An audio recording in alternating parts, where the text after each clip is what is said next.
I was born and raised in Prairie du Chien, spent most of my life here, as did my parents, as did their parents. So basically, I've lived and worked in Prairie du Chien all my life.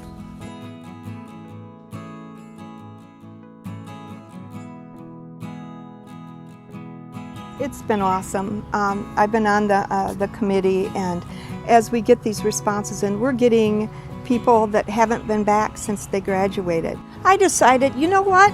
People are coming from all over. Let's have a fish fry because we grew up on the river. So they all thought I was crazy.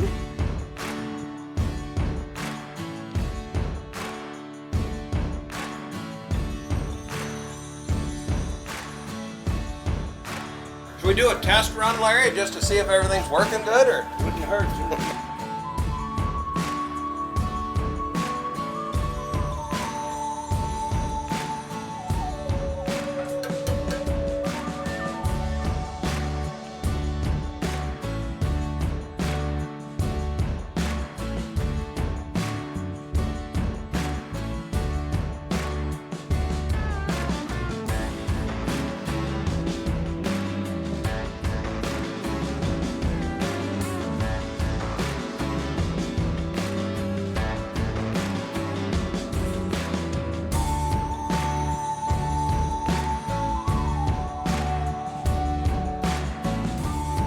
A lot of people I haven't seen in a long time. We had a fantastic class, 138 people.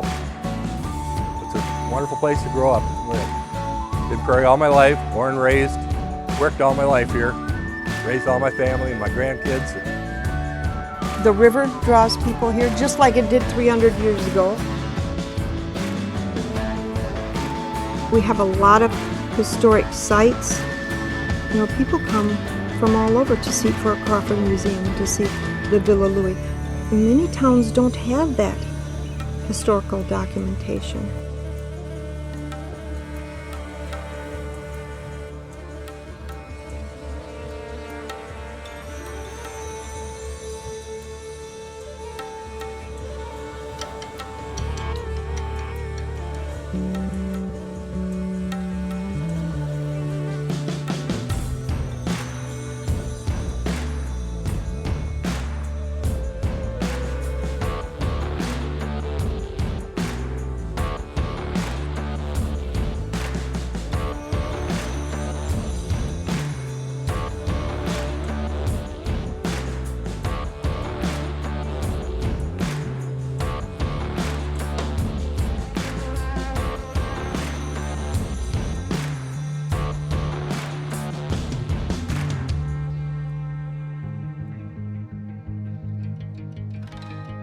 Growing up on the river, it was a 1-minute bike ride from my house, and me and my brother were shoot out the door. So all of our friends that lived in that neighborhood on the river spent all of our time on the river. Prairie du Chien, Wisconsin, a gathering place, a historical place, a river town. For centuries, it's been a place for voyagers, traders, and people looking to make a life on or near one of the most important rivers in the world, the Mississippi. So, what is a river town? Something unique that I've experienced especially from canoeing the Mississippi and the Missouri and stopping a lot of river towns, is that river towns share a culture that is more similar 200 miles up and down river than where we're sitting now, than 10 miles up the bluff to a farm town. It's not to say we don't have anything in common with our neighbors, but I feel like you can see a lot more shared culture up and down the river. And one of those is an acceptance of transients. What is a river town without people passing through, whether it was by a steam engine paddle wheel or a train or a bunch of voyagers and a canoe, or now you got bikers and tourists.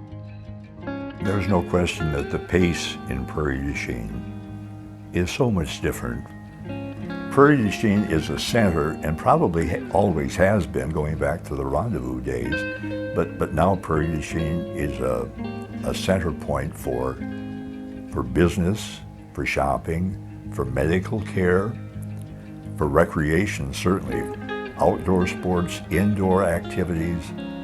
Prairie du Chien is really well organized.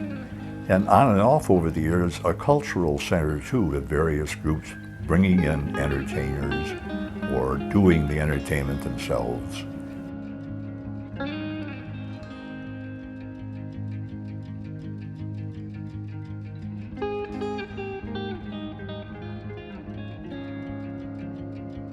So I think that's a magical thing about all river towns, and a really special thing about Prairie du Chien is it's at a confluence of more than just roads or rivers, but there's always going to be people coming through here.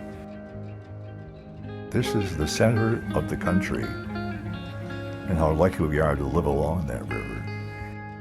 This confluence of the Wisconsin and Mississippi rivers has brought people together for centuries, and for many different reasons. How did Prairie du Chien, as we know it today, begin to take shape? It was the fur trade that brought the first explorers to Prairie du Chien, and of course they were Frenchmen. And after the explorers, more and more fur traders started coming here. Men engaged in the trade, either as the traders or the voyageurs. And then by the 1770s, some of these men and their families began to make their homes at Prairie du Chien. First on what we call the island now. They called the main village of Prairie du Chien. And then you had a couple of other small villages on the mainland. So they would farm during the summer and then engage in the fur trade in the fall, in the winter. And of course they traded with the Native American nations that were here. And then Great Britain and the United States began vying for who was going to control this area and the fur trade. And of course you had the Battle of Prairie du Chien during the War of 1812. The United States did gain control of Prairie du Chien. There was a definite reason why the United States War Department put a post here at Prairie du Chien. It was always known as a very important location because it's at the confluence of the Wisconsin and Mississippi rivers. And if you go on the Wisconsin River and then portage to the Fox, you're at Green Bay. And from Green Bay, you can go up to Mackinac Island. And these were all considered very strategic points because they were where bodies of water met. And water was your main form of transportation. And the United States always knew that whoever controlled Prairie du Chien controlled the whole upper Mississippi River. 4 treaties were signed at Prairie du Chien between the United States and the Native American nations, and that opened this whole area for settlement. First, people from especially upstate New York, and then you have the immigrants coming from Europe. You have Irish, you have German, you have Norwegian, and you have the Bohemians. And those are the 4 main groups of people that settled in this area.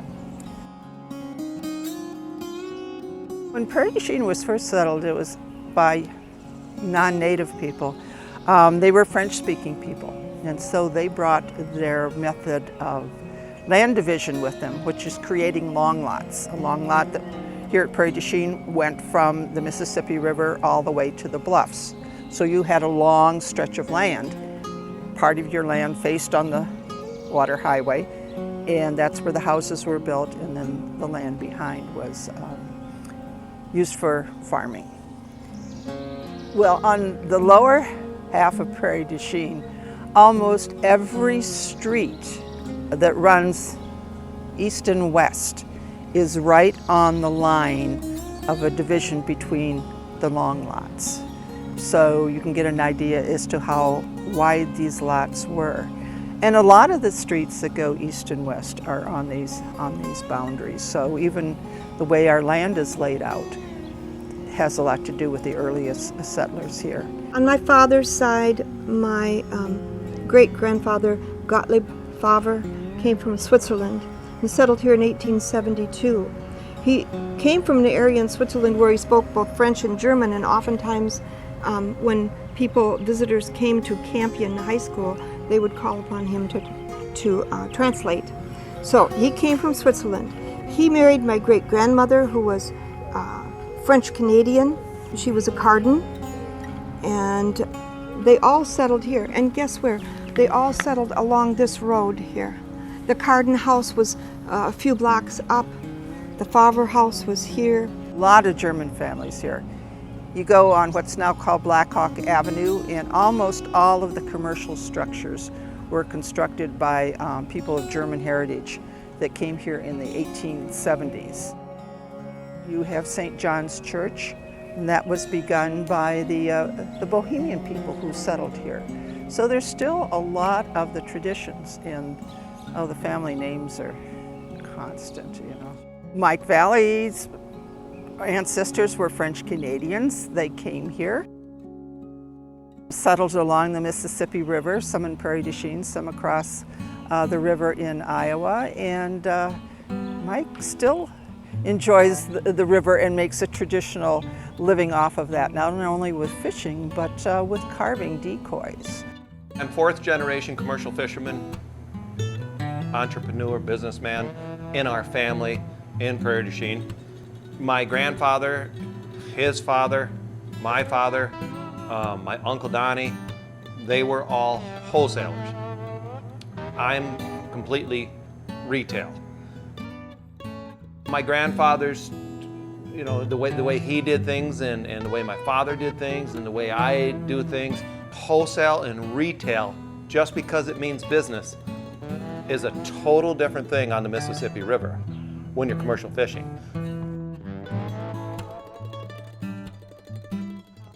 When my father was fishing, and my grandfather and his dad, they'd take every piece of gear they had to get every amount of fish they could because they could sell it. With retail, you only take what you need. If you only needed 600 pounds of fish and then you caught 1,000, it's like, what do I do with the other 400? It was a learning process, and it was a hard process because the way I was brought up was catch it first and then worry about selling it. Now it's totally flip-flop. Prairie du Chien has several multi-generational family businesses that run deep with tradition and an ability to adapt.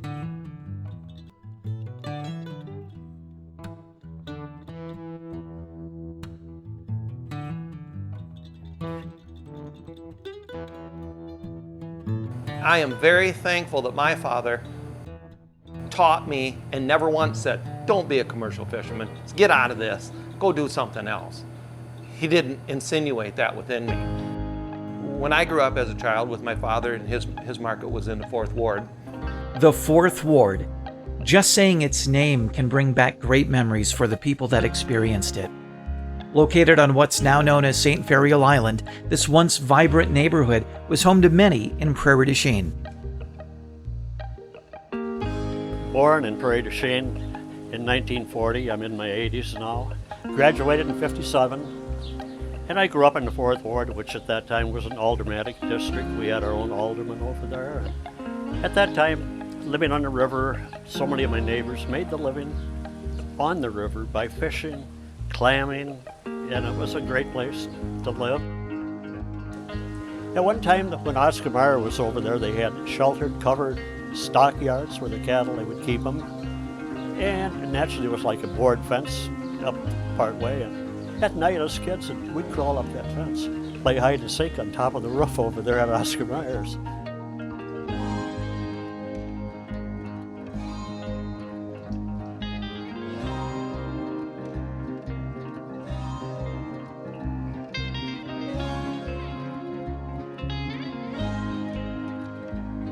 And the Winnesheik was right here, because my folks never drank, but on the weekends when they had bands over, when Tom and Harriet Smith was as far back as I remember owning it, but they had bands and they had a side door where people went into the dance hall, and my folks, my mom would make a big pot or a kettle of lemonade, and my mom and dad would sit out in the backyard, drink lemonade, and listen to the music at the Winnesheik, and they thought, oh, that was just great. It was a wonderful place. It was a residential area with well over 100 homes, 3 or 4 grocery stores, very active, fishing, clamming. There was so much activity. It was a vibrant part of town. There was a truck, a semi, that came Monday, Wednesday, and Friday. And it picked your fish up and would haul them to wherever you wanted it to go. Mostly went to Chicago, but it'd go to Boston, New York, Cleveland, Ohio, a lot of major cities. Made my living off the river at one time, set lining, and I helped clam. I didn't have a clamming boat myself, but I helped the clammers. And at that time, we'd burn out the clams. The shells went one place, the meats out of the inside went another place, and it was just a great life over there on the riverfront.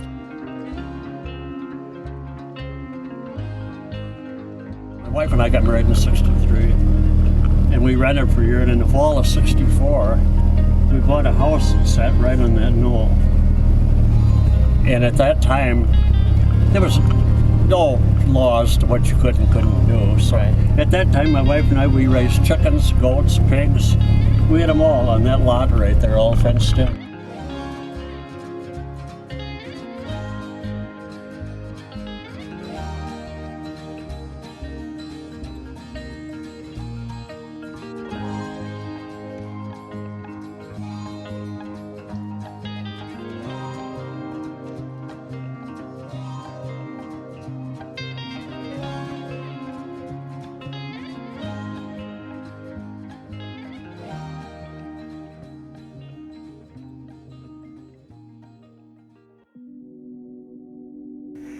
And then the floods started. Actually, they had floods in the 50s and prior to that too, but it really hit the fan in 1965. And we bought a house in the 4th Ward. At that time, it was raised above all prior floods. This is in the fall of '64.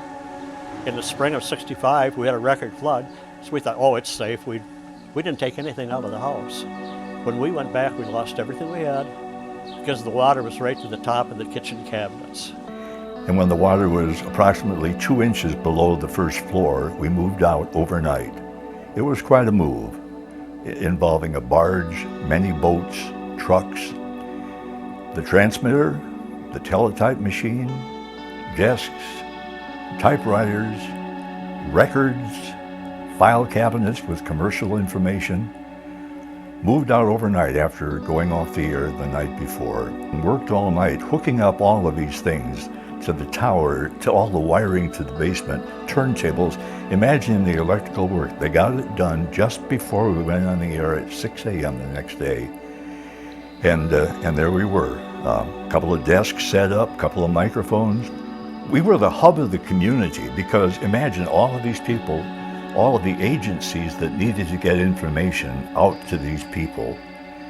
And this was before social media. The community learned about what was happening, what to do, what recommendations there were, because of the radio. We were really the hub, the center. I was pretty young, 65, but I remember the sense of camaraderie. It makes me proud of this community because they all pulled together. At that time, we borrowed money to buy the house, and we couldn't just walk away from that. We had to clean up and move back. And we lived there a lot of years until they had the flood removal. After that '65 flood, the realization came that Prairie du Chien can't be protected by dikes and levees. The 4th Ward's pretty much an island. So the Corps of Engineers came up with a relocation plan. At that time, the first community in the nation, part of it was going to be relocated, letting the river have its way, taking people off the floodplain. Highly controversial, but over a number of years, it was accomplished, and it was a great accomplishment thanks to the leadership. The flood of 1965 and the relocation that followed forever changed Prairie du Chien. St. Ferial Island is still an important part of town, home to scenic parks, historic sites, and big events. The 4th Ward, now another part of this island's story. I think now's a good time to voyage to higher ground and explore another part of this area's nature and history. I have lived in Prairie du Chien my whole life. I own a hair salon, so I get to meet lots of people and learn lots from them day in and day out. I'm so grateful for the knowledge that gets shared with me.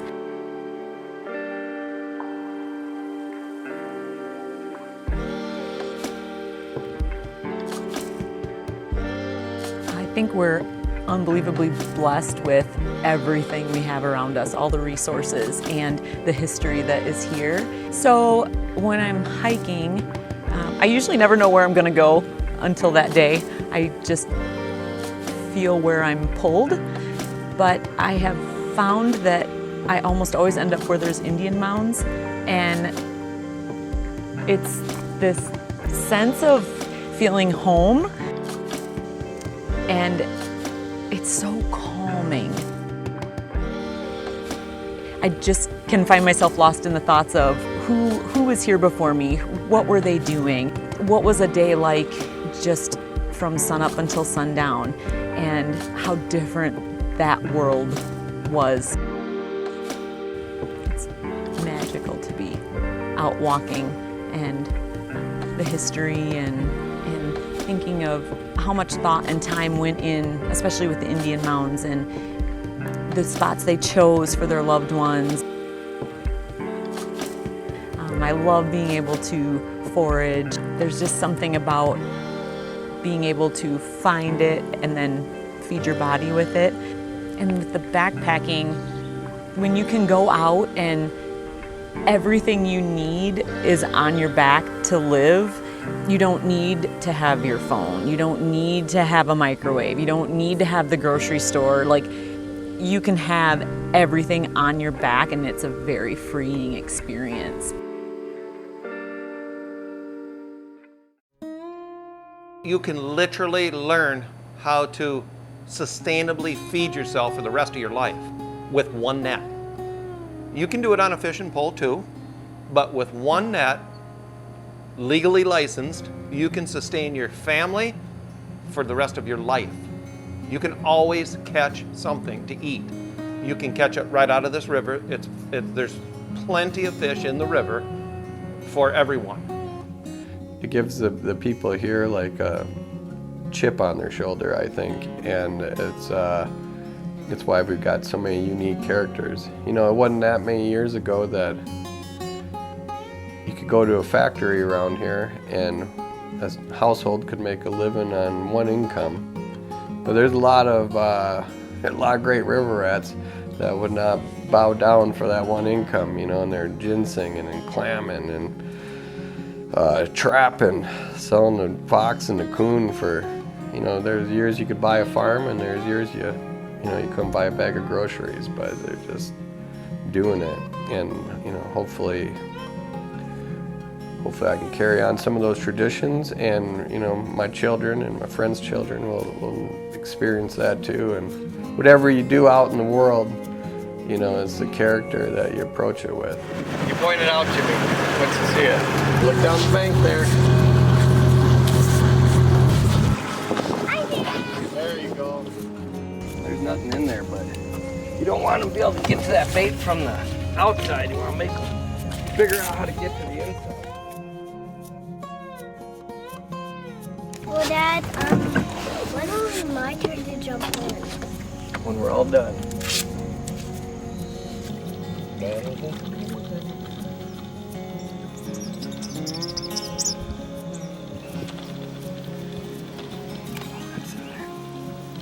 Dad, that bait still stinks.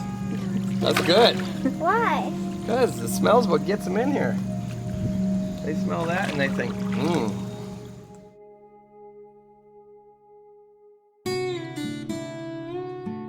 I think the value in that is paying attention to how you interact with the landscape and with the community. Not how you're relating to one person or how they relate to you, or not how you measure up, whether it's financial or status. It's like there's all this life going on around us, and you know, if you got the time and the inclination, you can actually be a part of it, not just observe it, but be an active participant. And it takes a certain setting to entice people, especially now, to approach life that way. And there's not even to say that that's better than another way, it's just the way that I like it. And I think a lot of people from this town and from this town's past have preferred the same thing.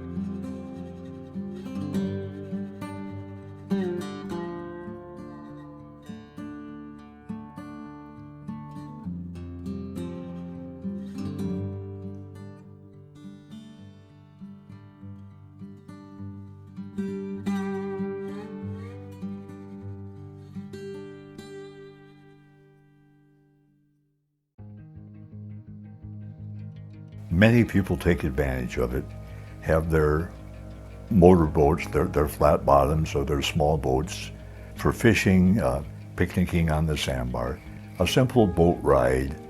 For people that grew up with those amenities, it still means a lot. For many of us, we probably take it for granted much more than we should. There certainly is more to Prairie du Chien than the river or its history.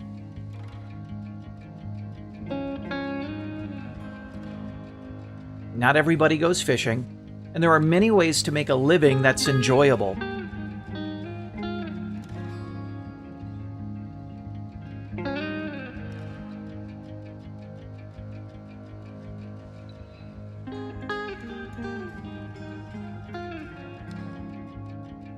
In many ways, Prairie du Chien is a very Wisconsin town.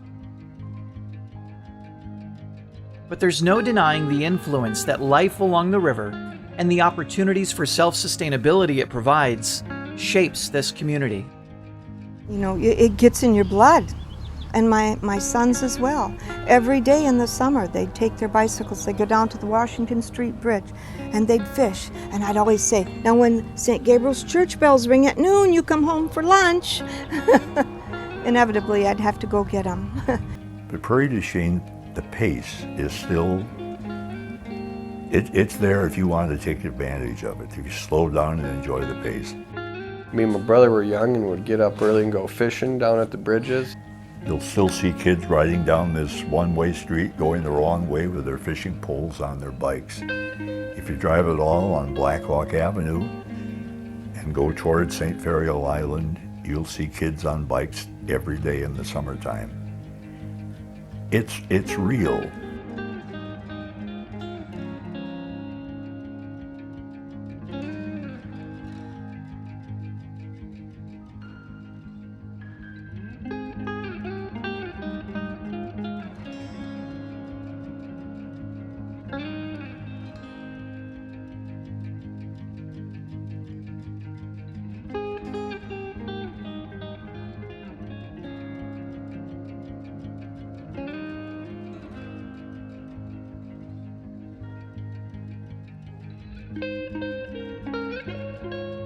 We just fish for really anything that bites. I mean, we mostly have bass lures and stuff like that, but sometimes we catch the occasional northern or gar or something else.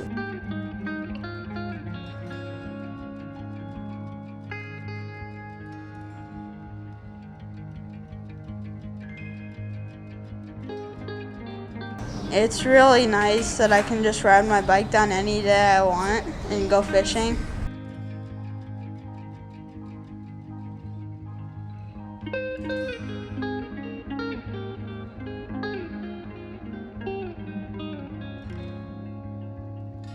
How calming it is, and when you get that big fish on, it's an adrenaline rush pretty much. I love fishing. I grew up around fishing, and being able to just ride my bike down here that takes a couple minutes, like, that's a gift to me. I could easily go to one of my friends' house. I ask them to go fishing. You can ride down here. It only takes a couple minutes. It's close. It's easy. It's a joy to be able to share that stuff with the kiddos, and hopefully someday, which with teenagers, they're busy with their own lives. So I just hope that as they grow older, that they will have that love or that knowledge to help them in the future, or to just be able to explore and feel that freedom. From a biased perspective, that the pool we live on here and the ones nearest to us are the most beautiful part of the Mississippi. And Prairie du Chien, it certainly does not lack culture or a certain grit that I think any river person would expect in a good river town. That's about all I can say about Prairie. I love it here. I've been here all my life. I love the friendships and family, even though we might not be blood. I love feeling like I'm surrounded by people that love with as big of a heart as I do. There is everything here a person could possibly want. We have the opportunity to share how we live every day. It's just awesome. I'm just very thankful that I got to grow up and be a part of Prairie du Chien. One thing about people that are river rats here, no one's going to give away their fishing holes, but there's no one that's not going to help you learn how to find your own. And that's about as good as anyone can do for you in this world. Just like a river, when it comes to life, conditions are always changing. And it can be easy to point out what's different about life now compared to 50 years ago, or 150 years ago. But each generation, in their own way, has been shaped by life along the Mississippi River. The waters rise and fall. A river can be dangerous, but it provides. On the river, an individual can entirely provide for themselves. But the river is also great at bringing people together. Either way, that's life in a river town.